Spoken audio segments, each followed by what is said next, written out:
morning, everyone, and welcome to the War Room. I am AgYield's marketing manager and everyone's favorite backup host, Jack Coakley, filling in for Dan Dempsey today. Wanted to thank everyone for tuning in this morning.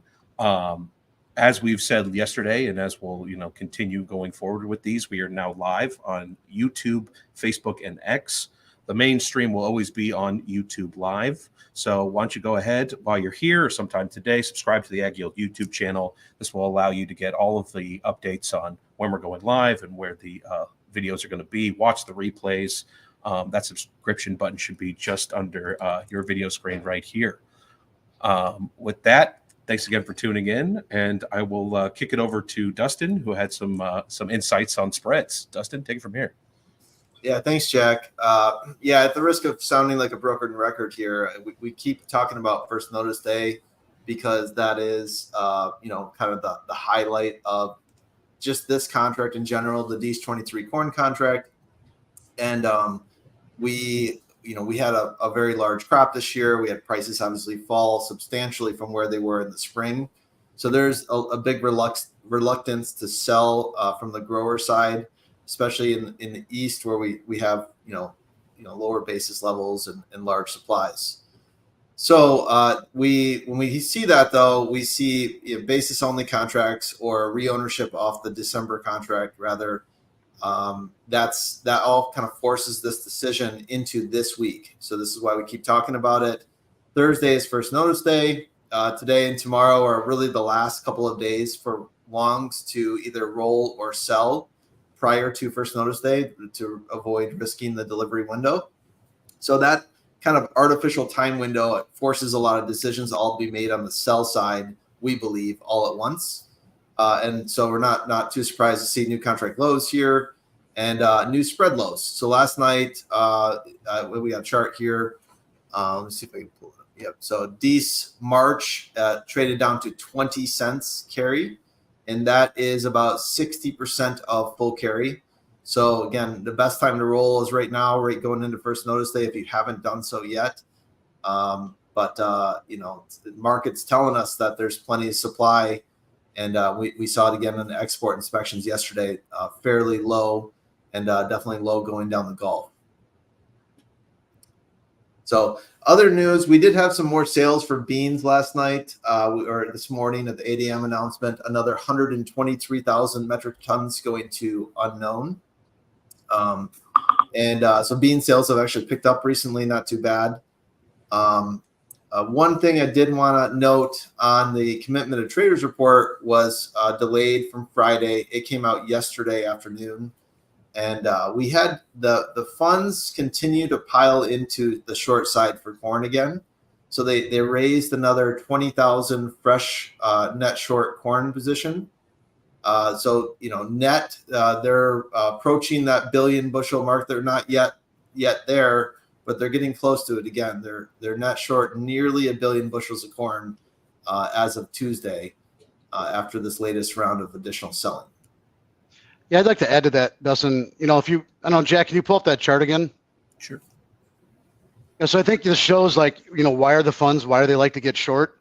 This is a great market for shorts and a horrible market for longs, right? So if you're holding inventory and you have to continue to roll at a big discount, at a big carry, as you'll hear a lot of times, you're losing that money every time you have to roll, right? So you're selling out of a $4.55 December contract and rolling it to a $4.75 contract, right? So now you're long at a 20-cent higher price. When you're short, you get the exact opposite benefit. And so the funds, the speculators love these kind of markets. You're making 3-year lows yesterday. They can be short every time they roll. They're getting re-short at 20 cents higher, right? So it's the exact opposite position of someone that's just holding long inventory, and that's why you tend to see these funds pile in. And look at the wheat contract. People have been calling for a low in wheat because the funds are too short for at least $2 a bushel, and they continue to roll at these shorts, not only making new flat price lows, but being able to roll at these large carrying charges. So I think that's really important when you look at the market makeup, how people are positioned. This is why they are earning. When you're short, you're earning the carry. When you're long, you're losing it, unless you're obviously hedged out forward. But yeah, I think that's just important to know here. that's a great insight, Justin. Actually, like the wheat index fund long, right? The performance continued to dwindle compared to just looked at flat price of wheat, and that is explained through the wide carrying charges. It costs a lot of money. Wheat was the first one that we really saw an expansion through VSR of carrying charges. And there was a lot of debate this summer on Twitter. A lot of people didn't believe corn spreads would get this wide again, despite the fact that carrying charges went up in 2019. What happened since 2019? We really haven't had a year to test wide supply since then. We had a poor crop year in 2019. It wasn't really fully known until we got through some of the stocks reports going into January of 2021, really. But the USDA acknowledged it, that they literally changed the September 2020 stocks report in January 2021. We didn't have the supply to really test these new carrying charges that were implemented starting December 2019. But the fundamentals still exist there. From a long standpoint, it should be kind of a scary position to be long December futures right now. We are seeing the contract open interest drop quite a bit. But if their ultimate proposition of this contract is you're going to go into an 8 cents a month carrying charge on the river that really doesn't have demand. We've got some problems in the Panama Canal. We got some problems on low river lows in the U.S. We have pretty, not the best demand out of the Gulf right now. It should be a concern if you're going to hold a contract that ultimately goes to 5.5% risk-free rate and then 8 cents a month carrying charges. I can see why the spreads are continuing to widen into it. I mean, and usually, Dustin, to that point, what I think we'll see is you have to go to a level, once you get all the, call them the natural rollers, the natural longs, natural shorts to roll that position by first notice day. After that's commercial game. And, I hear a lot of people talk about, basis levels in Iowa are really good. And there's an inverse, and like that has nothing to do with the delivery system in the futures, right? At the end of the day, if you have a basis that's 30, 40, 50 over in Iowa, that doesn't do you any good to stop December corn on the Illinois River. You have no barges. What are you going to do with them? You're going to unload them, take them where? Then you got to try to figure out some kind of transportation, logistics. It's just a very difficult process, and you have to be registered to do it. It's just not super easy. What I think generally will happen is the spreads will have to go to a level where the commercials don't want to have their, give up their ownership of those warehouses. So where is that, probably has to cover at least the 8 cents a month, right? Because they're going to want to earn 8 cents a month to deliver to somebody. If it gets wider than that, then it's a matter of like, how much money you're making in interest versus giving up ownership of that warehouse. So not to get too technical on all that, but at the end of the day, once you get past first notice day, like, are you actually going to stop corn on the Illinois River and then do what with it? The non-export market really, river levels are low, so you probably can't load at full capacity. All sorts of different issues with that. So I think that's a big misconception out there in general. Yeah. So, all of this is definitely getting known or figured into the market right now. We're hitting new contract lows, new spread lows 2 days before first notice day. It's all, well and good to see. We don't know if this is going to be kind of a low period or not, but historically it's been a period where too many shorts are kind of forced to make a decision, or longs are forced to make a decision going into a time frame. But for our customer base, we are thinking about, implementing some of the things we've been talking about over the next couple of days. So look for that email to come here today. We're going to be talking about ways to play this first notice day move, as we get into Wednesday.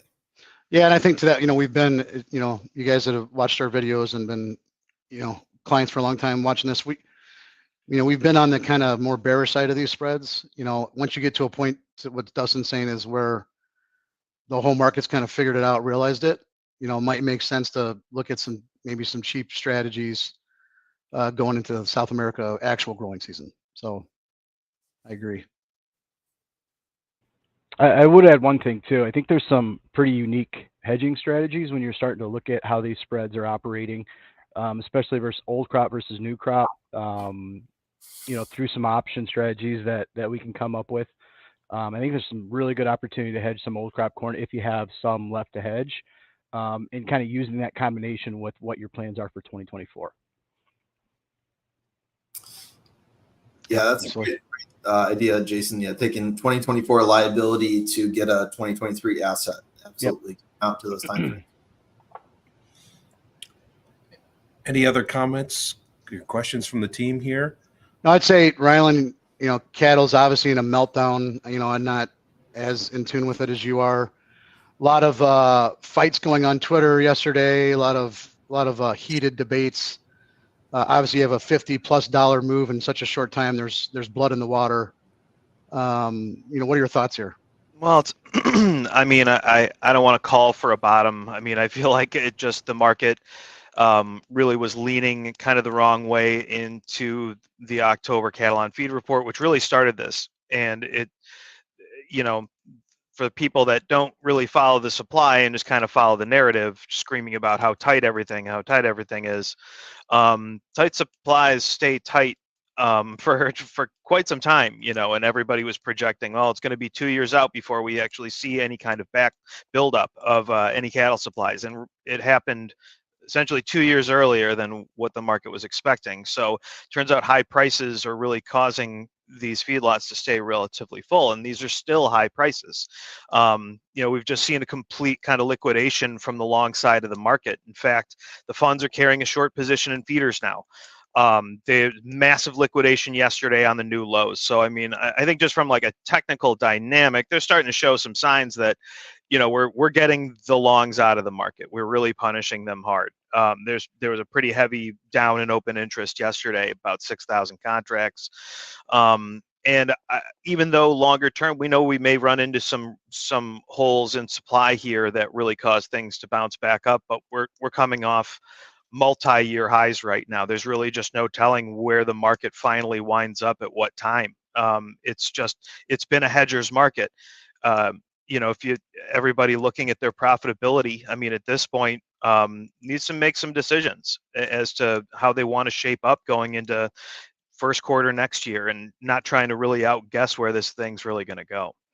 Yeah, and Rylan, I'd just like to add to that, whatever commodity it is, and I don't trade livestock much, but whether you look at grains or softs or any of these commodities, when you go make all-time highs, and you have these huge markets, they end in super aggressive, choppy, kind of destroying type markets.